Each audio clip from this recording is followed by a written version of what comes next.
This for me is definitely the best locomotive that Rapido have released so far, and it does make me quite excited to see what they do for their next release. A big hello to you, so great to see you, I hope I find you well. I'm Jenny Kirk, welcome you up here to Weir Yard. And today on this hot and sweltering, muggy autumn day, well, we're going to turn up the heat with the latest red-hot release from Rapido Trains. This is the long-awaited 15XX Pannier tank. And if you're thinking about Duck from Thomas the Tank Engine, well, not all Pannier tanks look the same.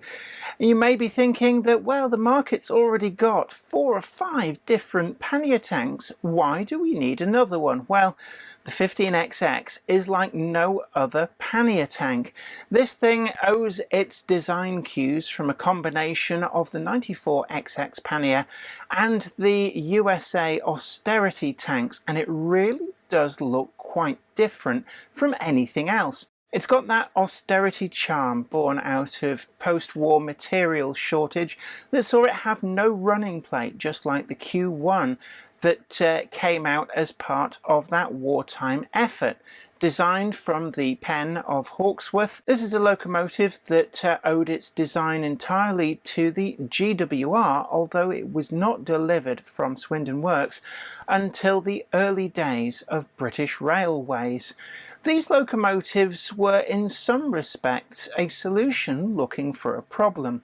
Their short wheelbase did mean that at high speed they would hunt and be a very lively performer, and that tended to make them unfavourable with crews for high-speed running, and certainly the permanent way department was probably none too happy either. That meant that they were relegated mostly to running empty carriage services between Paddington and Old Oak Common, although a few did get a little bit further afield, and it wasn't completely unheard of for them to pull the occasional passenger train. But they were pretty heavy-duty performers and did gain a reputation as having plenty of power in hand. Sadly, like most of the steam locomotive designs that came in the early days of British Railways, they were very quickly superseded by the 1955 modernisation plan, which saw a great deal of locomotives that still technically had a lot of life left in them being withdrawn en masse to be replaced by new diesel locomotives, and in some instances those new diesel locomotives weren't really a great improvement at all and were quite quick in following the steam locomotive predecessors to the scrapyard, although quite a few of those modernisation designs, such as the Class 20 and Class 31, really did cut the mustard. But the 15XX was a victim of this policy change, although the NCB did recognise that there was a lot of life left in these locomotives and was quick to snap up 3 of these for working at their Coventry colliery. And that is the route by which 1501 was able to be saved by the Severn Valley Railway and did re-enter traffic in 1977 and has been quite a stalwart performer ever since. Now, thanks to Rapido Trains, we have one of these models for review, and I'm really actually quite excited to look at this up close and personal. Some of the recent releases from Rapido in terms of locomotives have been quite an interesting collection. The J70 is quite a quirky little locomotive. Out of all the J-Class 060 locomotives that the LNER had, they were very much like a garden shed on wheels, and certainly very different from anything else, and Rapido brought this to the market. It really was something special. Following on from that was the 16XX, a little bit more of a regular Pannier tank, but again, a really great model released by Rapido Trains. And then we have the super duper quirky, the Thunderbolt from Titfield. It was the Lion locomotive and like nothing much else that we'd ever really seen. And again, Rapido did a great job with that. And certainly this was a tough act to follow, so come with me and let's see whether the 15XX really is red hot and kicking or just all hot under the collar and flustered. Today's video comes in association with Trainomatic, makers of DCT decoders and accessories that are designed by enthusiasts for enthusiasts. Find the full range available to order now at tramfabrique.co.uk. Additional support comes from... This is Clark Railworks, and this is what we do. You'll know us from Ellis Clark Trains, and you'll get the same friendly expertise with us too. We've got a huge range of pre-owned model railways from all your favourite manufacturers, and maybe some you hadn't heard of before. It's the place to come for quality. We don't stock substandard models, and everything we sell is fully tested and photographed by model railway experts. No matter whether you model 00 gauge, N, HO or more, we have sought after models from all around the world with new listings added every weekday. Check out what's available now at clarkrailworks.com and don't miss out on your latest loco. It really does feel of late that Rapido are making up for lost time. They're a relatively newcomer in the UK to the market, although very firmly established in Canada and the US of A. But in the UK, they certainly have got off to a lightning start, and it seems like pretty much every other week there's a new Rapido release coming through, and it's quite an exciting bunch of different models. But this particular one really did catch my eye when it was first announced, because it's got that peculiar jaunty charm to it of some of these born out of austerity locomotive designs, and it's one which, to be honest, I wouldn't have put in the bracket as being a pannier tank. It doesn't naturally look like it fits with the 16XX or the 57XX, 64XX, the 94XX or the 8750 type of panniers that we already have ready to run models of. And if you thought that, well, the market's got plenty of panniers to choose from, why do we need a new one?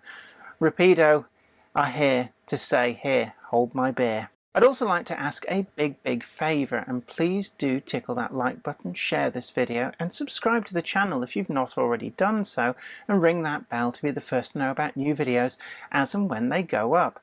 And you can also head on over to Patreon and help support the channel to keep making the videos that you want to see. And I'd like to thank Rapido for sending over their review sample for us to be able to take a good close look at.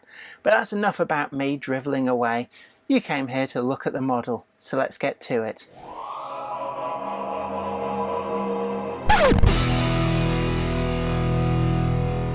For the newest release, it's interesting to see that they've gone back to the stable of the Great Western Railway, or at least the GWR designed locomotives, and returned to one of the many different pannier tanks that were introduced by the chief engineers of that railway company. The latest model is the Western Region 15XX 060 Pannier tank, and this is very different to any of the pannier tanks that had previously been built for the Great Western Railway. The first thing that's a very noticeable difference is the outside well-shuts valve gear, which is a huge departure from what the Great Western Railway would normally work with the inside motion of previous pannier tank designs. It does appear that this owed a lot to the heritage of the USA dock tanks, some of which that had run on the Great Western Railway during the Second World War, although none of these lingered on at the end of hostilities in that region. Designed by Hawksworth, it was a locomotive that was through and through a GWR drawing board design, although they weren't delivered until the early days of British Railways after nationalisation had occurred. The model itself comes in the now familiar Rapido Trains box, a nice heavy duty box with the line drawing on the front, and we've got a catalogue number on the end. This is catalogue number 904002, the unlined black early emblem as number 1500, and this is the DCC ready version, although they do also offer all of the different models with a sound installation from the factory that is recorded from the real 1501, which still survives to this day at the Severn Valley Railway. Like all of the locomotives that were delivered in the early days of British Railways, they had a very short life with the push to dieselisation and modernisation, although 3 of these locomotives were bought by the NCB to work at Coventry Colliery, and that's where the surviving example was saved from and returned to steam after a protracted overhaul in 1977, and has been quite a stalwart performer at the Severn Valley Railway. In fact, when one of the previous times that I visited the Severn Valley Railway, the locomotive was running and putting on quite a display. Now in the box, I'm going to get it out of the box first so I can show you some of the separate detail parts. And what I do like about this is it does actually come with some quite comprehensive instructions on where to actually put these. So we get quite a bag of pre-decorated brake hoses. We've got a couple of spare tank tops as well, and you'll see the significance of these in a bit. And actually I think it's a nice touch, because there's nothing worse than a pivotal piece of detail getting sacrificed to the carpet gods. So these particular 2 filler caps, you might actually need spares because you have to remove them to be able to get the body off. So I think that is a great touch that they've given you spares. Very, very generous. We've also got some shovels and other fire iron related bits and pieces there as well.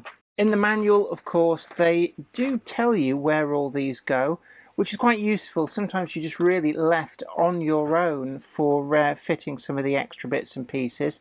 Now we've also got some information on DCC fitting, and I'm going to do a full guide for that later on in the video, but it does say do run it in on DC if you can first, and it does benefit from a bit of running in. Now it does feature a firebox flicker or glow, and this will work all the time if you're running it on DC. As soon as you apply the power, that does come on, and that's exactly the same as what we saw with the 15XX Pannier tanks, and it really is quite a nice feature. If you DCC fit the model or get the DCC sound example, then you do have a degree of controllability of the firebox glow as well. We've also got the exploded diagram. Again, I love these. It shows just how much goes into these models. This is a far cry from the days where it was a one-piece body that just sort of sat on top of a generic chassis. We have gladly left that far behind, and we have got a precision model.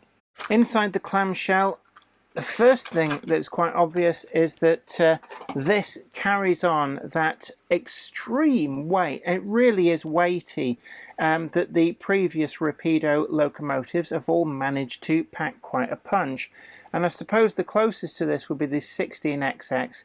And I would say probably about the same weight, and the performance of this was very impressive when we put it through its paces. The design on this, really, when you look at it, it's so different from any Pannier tank that went before it. The short wheelbase, though, did preclude them from high-speed running, as they would tend to hunt from side to side if you gave them the beans, and that could make them a little bit lively on track. Though it wasn't unheard of that they would be put to use on passenger workings, they were more likely to be found running empty carriage workings from the termini stations such as Paddington to places like Old Oak Common. First impressions of the detail on the model are that there is a lot of metalwork in here, despite the fact we've still got that really quite nice open chassis, and these didn't have a running plate per se.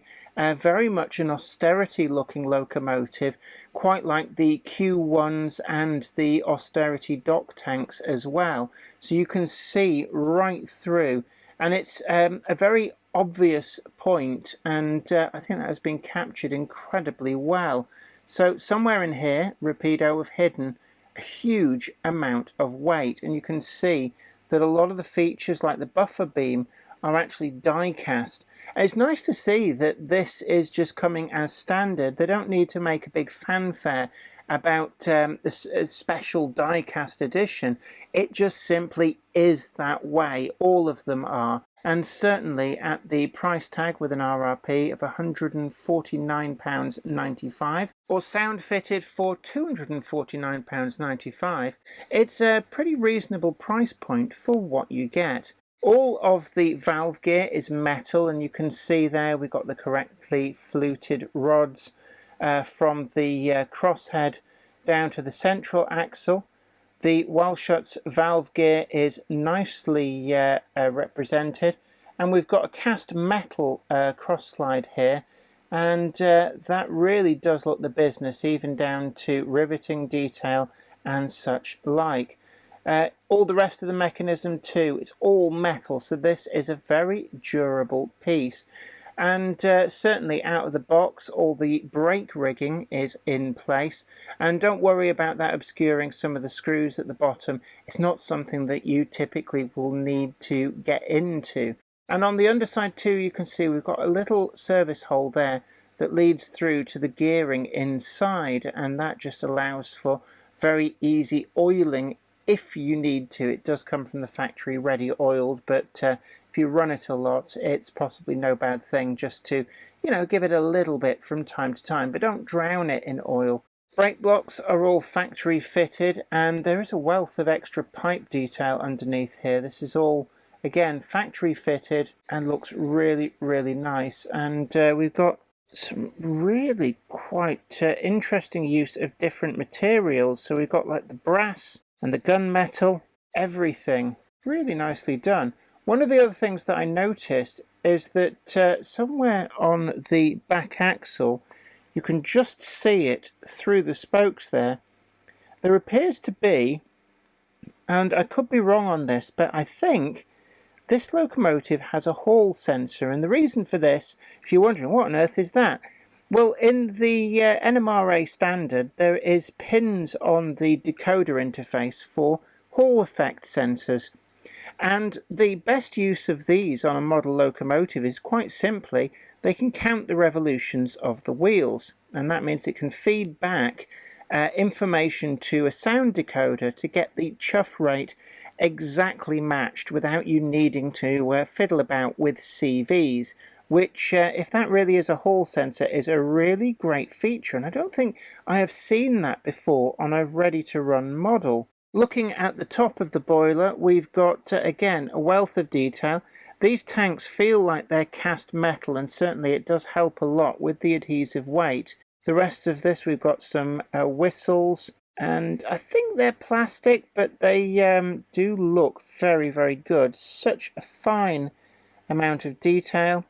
We've got the brackets across the top of the smoke box, and then looking further forward, we do have a little bit of where the glue has lifted the paint. It's unfortunate that both sides, but what I would say is that this review sample that came from Rapido does appear to have been one of the test samples, so it has probably done the rounds of a great many magazines and other reviewers, and certainly has been put through its paces. So I'm not too bothered about that. I'm going to put that down to this being one of the pre-production samples, but certainly it's something I will just point that out for completeness. I do like these lifting eyes. I'm just trying to see, they are separately applied, and I don't want to prod them too much.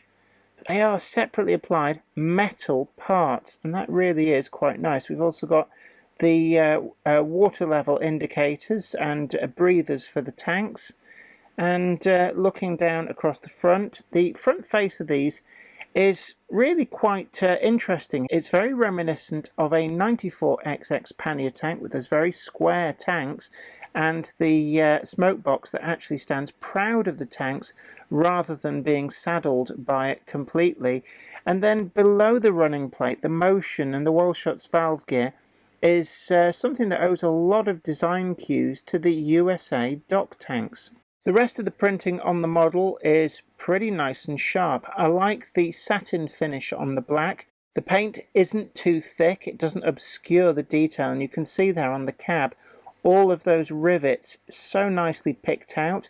They're not too chunky and they're not drowned in the paint either. The 1500 there with the surround is printed on, and that is actually quite a nice effect. I think that the standard of printing is pretty good, and I for one am not inclined to go to any effort to add etched nameplates. I think there's too much risk of ruining the look of a model, and unless the etchings are incredibly thin, you end up with something that is incredibly overscale.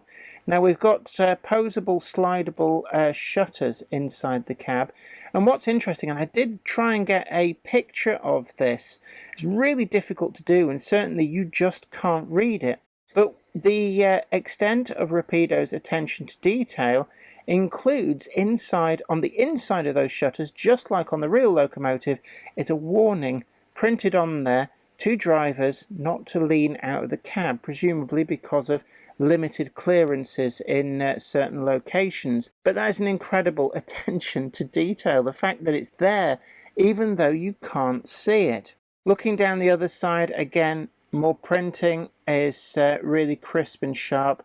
I like the metal parts. We seem to have a kind of brass parts to give us the brass colours, and then this more gunmetal-y parts elsewhere. Really, really slick and nicely done. We've got fully sprung buffers. The springs are not particularly strong, so it doesn't take much to compress them in. And looking on the back there, we've also got all of these irons. This is where the shovels and such like in the detail pack, you can hang them in there. When it comes to couplings, we have factory fitted slimline tension locks in NEM pockets. Really easy to replace those, quick and easy to put KDs or anything else that you might wish for in there. All in all, this model feels like a really high quality product.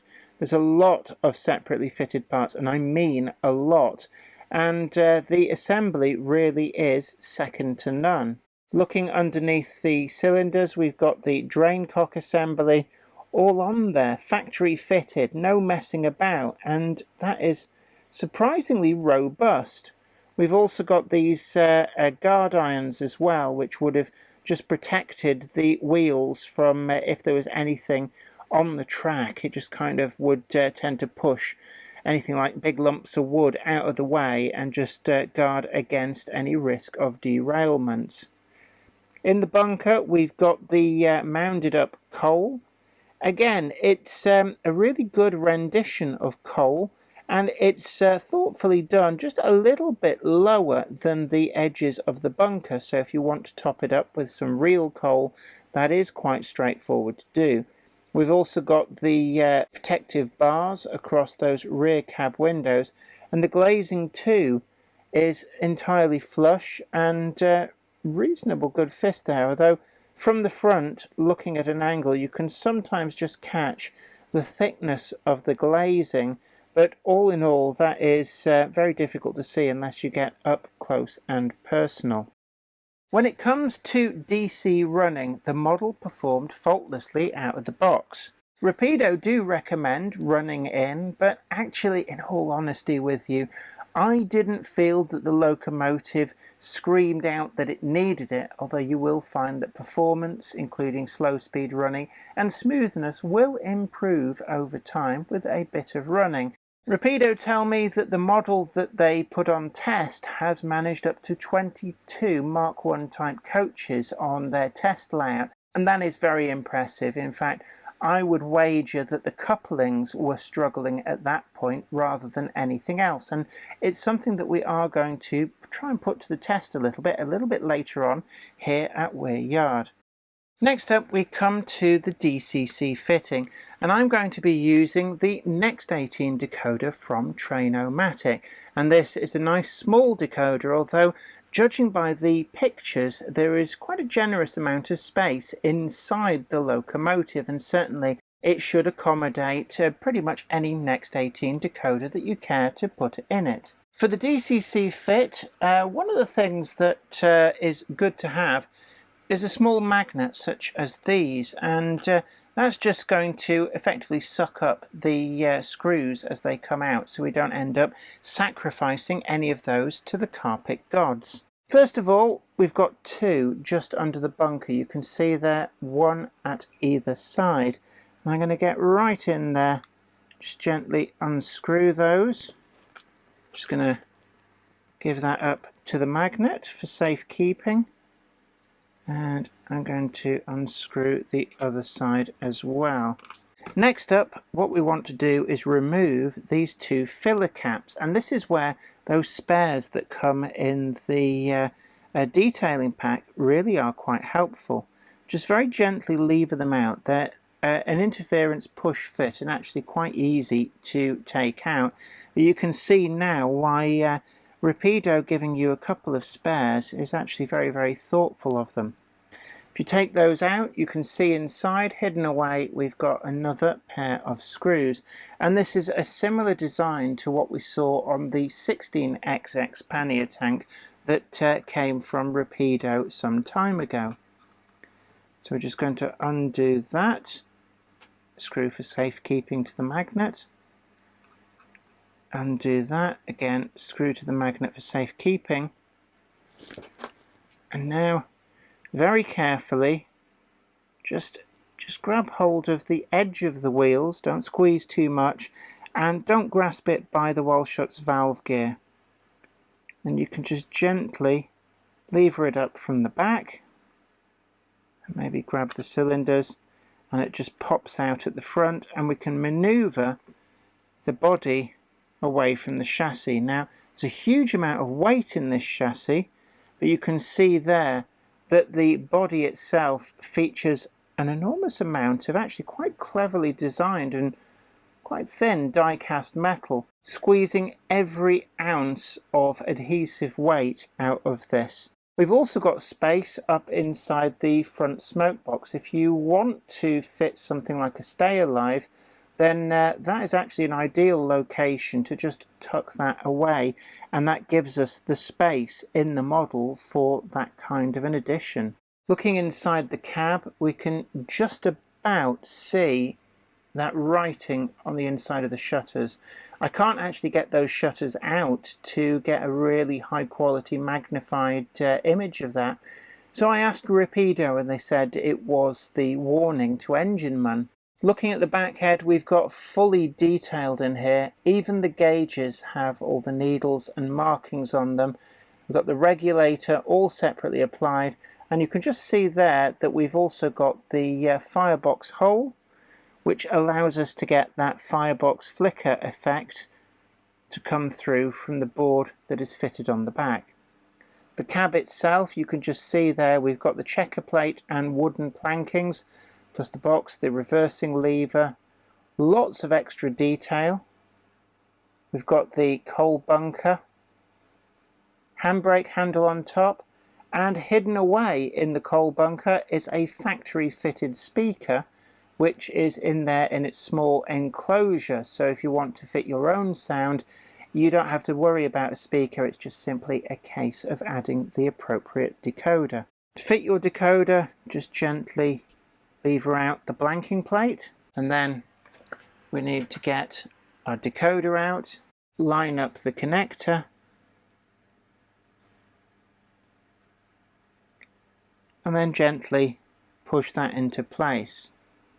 Whilst we've got the top off, we can also see down there we've got a brass flywheel, the motor hidden underneath this casting, and then gearing down through the back, through the firebox, to drive the rear wheels.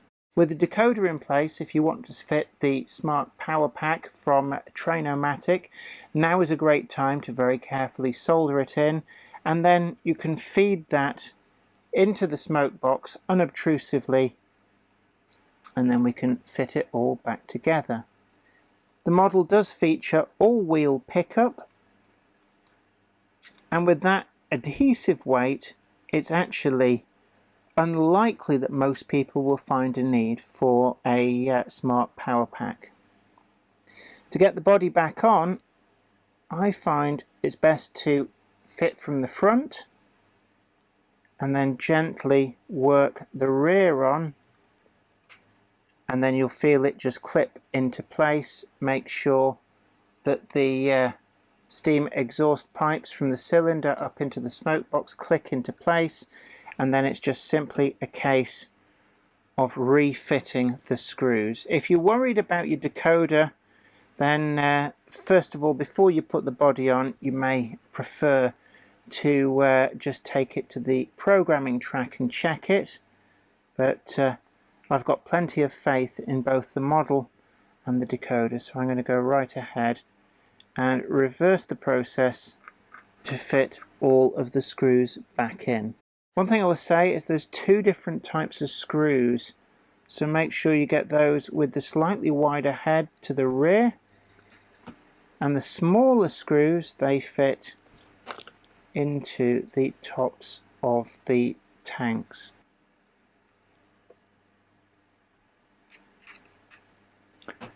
Once the screws are back in, then we just add in those inserts.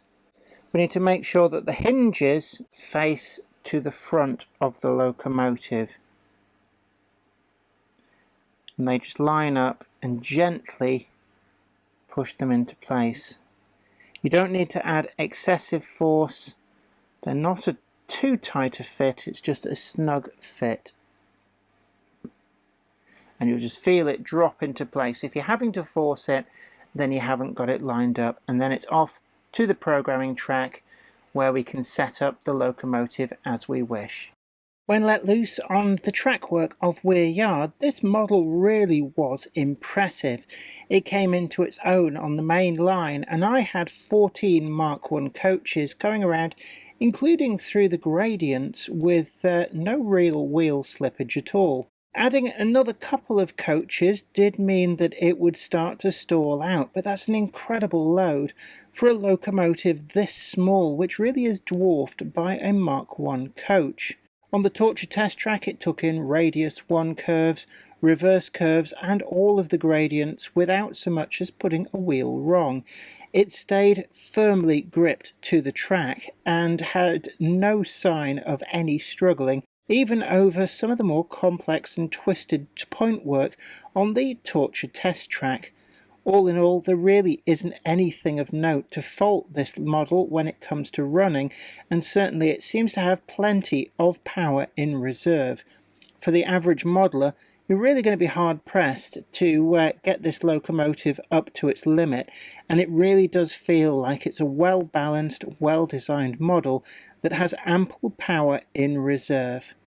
So we come now to scores. First up is build quality, and actually this feels like a really nice substantial model, and the pieces all fit together pretty well. The only area where I might have a bit of criticism is these sliding blinds inside the cab did have a slight propensity on this model to slide back and jam at a strange angle. They didn't feel like they were quite happy in the runners. It's an easy job to push them all the way forwards, but it didn't take much to get them to fall back during handling. But it's a minor criticism, and quite frankly, I think that we're splitting hairs just a little bit there. If you're bothered about them sliding back and just intruding into the cab, it'd be quite easy just to put a tiny amount of blue tack or even PVA just to hold them in place without causing any long-term issues. The rest of the sample was pretty good. There's a lot of die-cast material in here, and really it just shows with that running performance that we got out of it. All in all, pretty good. And I'm going to forgive some of the small foibles, such as the glue marks on these brackets, as this is a sample that has certainly been around the block rather than a fresh model straight out of the box. So even though you may have spotted the odd chip, I'm not really going to hold it against it. And actually, I've been so impressed by this model, I'm going to give it a 10 out of 10. On running quality, again, this is a very impressive package. With all that die-cast metal in there, it really does pack a punch here on Weir Yard, and as you saw, it was able to haul quite a long train of Mark I coaches with relative ease. This Model 2, it should be pointed out, as a review sample that's been on the round robin, has been run extensively, so I didn't need to run it in at all, and straight out of the box with the Trainomatic Next 18 decoder, it really was smooth, with no real need to change any of the CVs. All in all, it was a fine performance from this model, and certainly one which Rapido can be proud of, and I'm going to give it another 10 out of 10. On DCC fitting and innovation, as steam locomotives go, it's not the absolute easiest for DCC fitting that we've come across in recent years, but certainly it is a pretty good example, and I do like that addition of plenty of space in the smoke box and the additional features. It's everything really that you could have hoped for, so I'm going to give this a 9.5. On accuracy and quality of finish, I have to say again, Rapido have done really well. They've captured the somewhat austerity, ungainly look of these locomotives really well, and having seen the last surviving example of the class at the Severn Valley Railway, I have to say that there was nothing that jumped out and glared at me as being out of place. There's always going to be a slight compromise with a model to be able to make things scale thickness, and you just can't do that. So whilst the surround on the bunker does look a little bit thicker perhaps than it should be, I understand that this is really a practicality issue, and certainly I'm really hunting on this and I cannot find anything I can point to and say, not sure about that. I love all of the die-cast detail, and even things such as these drain cocks. The choice of material is really good. That's all metal. That feels metal. It's robust. We don't get the shower of detail parts. And even though this has done the round robin of various reviewers and photography sessions, it really hasn't come to blows. It doesn't feel like this is a model that's had to be continually reassembled. So I'm going to give this a well-deserving score of 9.3. On value for money, I thought that the price was pretty reasonable, and certainly for something with so much die-cast, Rapido don't make a big thing about that. It just is how Rapido models come. It feels very much like the kind of hefty robustness that Hornby 00 models back in the day really did feel like if you ever got hold of a 4MT tank locomotive or an N2 from that stable. They really did feel heavy and substantial and well built. And this 15XX is conjuring up memories of those premier models of the 60s and 50s that really just felt like they were built to last. And I've got every faith that these models are some that will be still running in 20 or 30 years' time or even more. At £149.95, that's par for the course these days for a well-engineered tank locomotive, and actually starting to come in underneath what some other manufacturers are starting to want to charge for this sort of locomotive. It comes pretty well loaded with features including that firebox glow and a relatively easy DCC fit. All metal valve gear is something that really does say robust and smooth. We've got all-wheel pickup and all-wheel drive, and it certainly feels like a really well put together model, and for the price I think it does offer great value for money in this day and age. Even though prices are heading north, Rapido has still managed to keep this well towards the lower end of what people are charging across different manufacturers for similar locomotives, and I'm going to give it a 9.5, and that gives us a final score of an incredibly respectable 48.3 out of 50, and that is another high score for another well-designed, well-executed, well-presented, well-thought-out and well-delivered model. All in all, this for me is definitely the best locomotive that Rapido have released so far, and it does make me quite excited to see what they do for their next release. If you buy one of these locomotives, you will not be disappointed. There's plenty of liveries to choose from, but I would recommend that you get your skates on and order one now if this is a must-have item. And if you like the look of this locomotive and want to explore the versions that are still available, we do have a link in the description box to help you find not just this model, but all of the other different livery examples. But do hurry, because some of them are selling out incredibly quickly, including that rather unique What If GWR livery, which surprisingly has been one of the first to sell out direct from Rapido. All in all, this is a great model, and I'd like to thank Rapido for giving us the opportunity to have a good close look. Well, I hope you really enjoyed today's video and, more importantly, found it informative. And certainly I was quite impressed by the premium feel of this model. It's a little bit hard to get across on camera, but certainly there's a great deal of weight to this. And given its size, it's not a huge locomotive, but they really do feel like they've packed a punch to it. I'm not sure whether it's got depleted uranium in there, but certainly I'm quite impressed at just how much weight they've managed to tuck in there, but still leave plenty of room if you want to add things like a stay alive. And that for me is quite important, because when you're DCC fitting a model, it can be a bit of a bind if there's just enough room for the decoder and nothing else. But it's quite refreshing to see that Rapido have really thought through just how the average modeler might want to go about tackling a little bit of customization with this model. Certainly it's, for me, I felt that this is definitely the best model that Rapido have brought out locomotive-wise yet. And they've done some really good ones. Each model feels like it's better than the last, but that's just me. What do you think about this 15XX model? Is it one that maybe you've been looking forward to? Have you got one on order? Indeed, have you already received yours? I'd love to know what you think about this model. Also, if you spot anything that you think I've missed or got wrong, then do leave a comment in the comment section down below. It's always great to hear from you, and you can share your knowledge and information with your fellow modeler and keep them fully informed far more than I perhaps can. And do please tickle that like button, share this video and subscribe to the channel to be the first to know about new videos as and when they go up.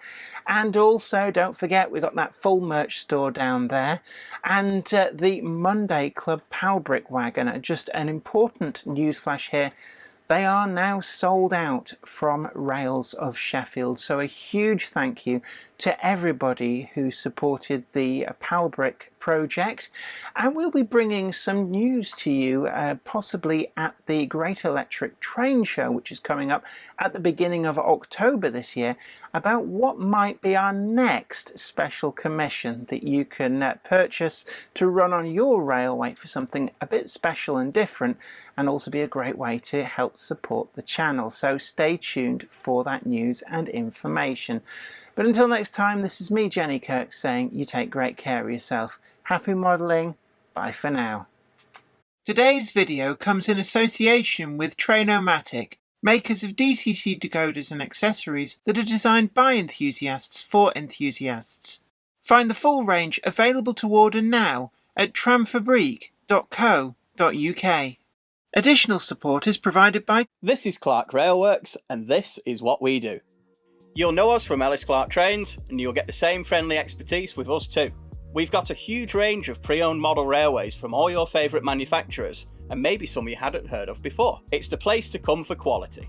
We don't stock substandard models, and everything we sell is fully tested and photographed by model railway experts. No matter whether you model double O gauge, N, HO or more, we have sought after models from all around the world with new listings added every weekday.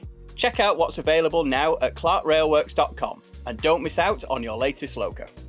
I'd like to thank everybody over on Patreon, and an extra special huge thanks goes out to our Patreon heroes. Without you guys over on Patreon, we really wouldn't be able to keep making the video content that you see on this channel. And don't forget that you can also head on over to patreon.com/JenniferKirk and check out the different tiers of rewards. Thank you so much. You are absolute legends. The J70, which looks a lot like a brake van on wheels. All brake vans have wheels.